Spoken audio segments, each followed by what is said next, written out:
And let's talk about one director who, of course, stands out in your career and just died recently is David Lean. Yes, yes. Talk about what was so unique and special about this man. That David?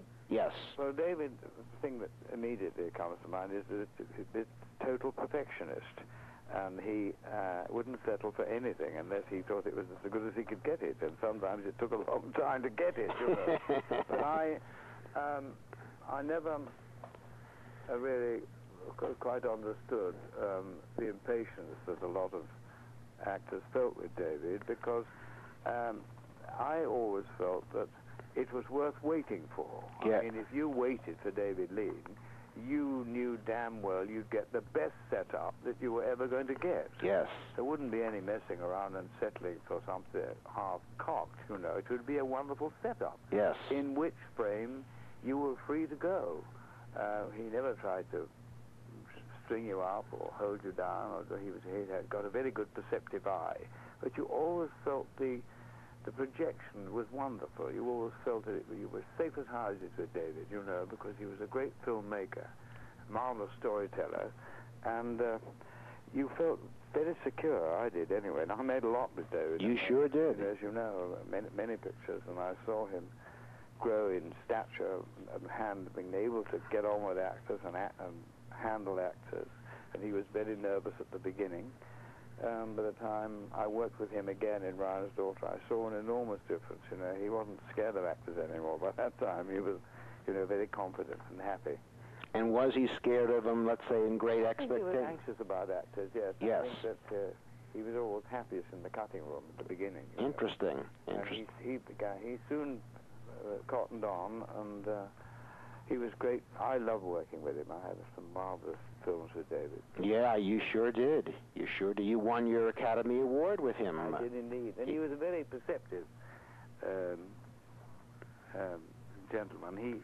I used to watch the rushes during Ryan's Daughter with him every day, because they were so good to look at, you know, whether I was in or whether I wasn't. Yes. And one particular day, we were watching the Michael scene with the lobster, if you remember that one. Very well. On the beach, you know. Yes. And he was staring at the screen, and he suddenly, without looking at me, said, "Johnny, have you had an Oscar?" And I said, "No."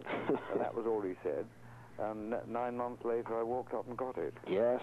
So he sensed that something was there, you see. Yes, that... And he was a very fair man, because halfway through the film, Michael started to take over. It was too strong a character, and whereas a lot of directors would have said nothing about it, he came to me and said, "Look, Johnny, I've got to tell you, this is getting too strong, too good, and I've got to cut some of you because it's going too much your way."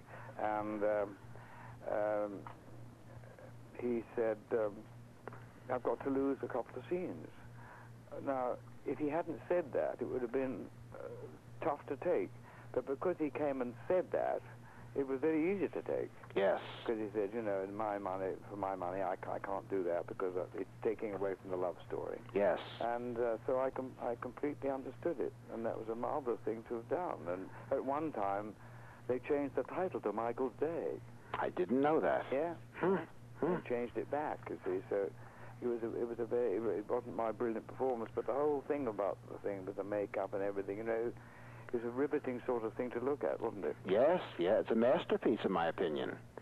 Did you think you were going to win that night? Well, I had that night that I was there, well, I was trying not to believe it, because you see, people were tipping me hotly there in Hollywood at that time, and that frightened me, because if you say somebody's going to win something, that's when you don't. That's right. So I tried to say that I wasn't going to win it, you know. Yes. And so when Maggie Smith beamed, you know, I knew it must be, because being English, you see, so that was a lovely night. Her whole face lit up when she opened the envelope. Yeah, absolutely. Yes, I remember it. And I figured it had to be you. Yeah, well, I did feel that, yeah. Yes. It was nice, because I had Mary there and Juliet there. It was a lovely evening. Yes, what a wonderful... You'll never forget that experience. Never forget it. That was marvelous.